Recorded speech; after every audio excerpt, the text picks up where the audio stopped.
ఇక అవుట్సోర్సింగ్ ఉద్యోగులకు స్పష్టతనివ్వాలి. సీఎస్కు విజ్ఞప్తి చేసిన ఏపీ జేఏసీ అమరావతి నేతలు ఆబ్కాసు రద్దు ప్రచారంపై ఆందోళన.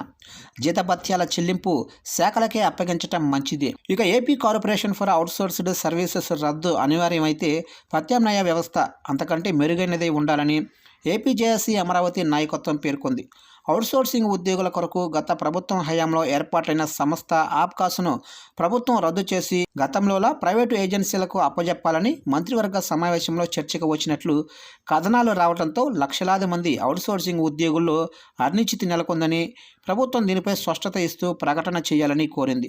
ఈ మేరకు బుధవారం సచివాలయంలో ప్రభుత్వ ప్రధాన కార్యదర్శి కె విజయానందన్ను కలిసిన AP JAC Amaravati chairman Bopparaju, secretary general Pallisetti Damodara Rao, AP contract outsourcing ఉద్యోగుల అసోసియేషన్ రాష్ట్ర అధ్యక్ష ప్రధాన కార్యదర్శులు కె సుమన్, అల్లం సురేష్ బాబు వినతిపత్రం అందజేశారు.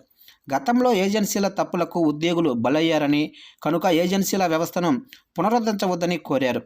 దశాబ్దాలుగా పనిచేస్తున్న అవుట్సోర్సింగ్ ఉద్యోగులందరినీ కొనసాగించాలని, సంబంధిత డిపార్ట్మెంట్ల ద్వారా నేరుగా ఆయా శాఖల అవుట్సోర్సింగ్ ఉద్యోగులకు జీతాలు చెల్లించాలని విజ్ఞప్తి చేశారు. ఆబ్కాసును రద్దు చేయాల్సి వస్తే మెరుగైన ప్రత్యామ్నాయ వ్యవస్థను ఏర్పాటు చేసి మొఫ్మా షేర్ సొసైటీలలో ఉద్యోగుల మాదిరిగా హెచ్ఆర్ పాలసీని అమలు చేస్తూ ఉద్యోగ భద్రత, భరోసా కల్పించాలని కోరారు.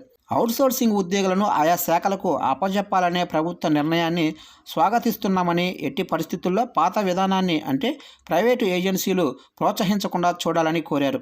కూటమి ప్రభుత్వం అధికారంలోకి వస్తే మేలు జరుగుతుందని ఎదురుచూస్తున్న అవుట్సోర్సింగ్ ఉద్యోగుల్లో ధైర్యం నింపేలా ప్రభుత్వం ప్రకటన చేయాలని బొప్పరాజు, పల్లిశెట్టి, సుమన్, సురేష్ బాబు, గంటా సంపత్ కుమారు, చింతలపూడి రమణమూర్తి సీఎస్కు విజ్ఞప్తి చేశారు.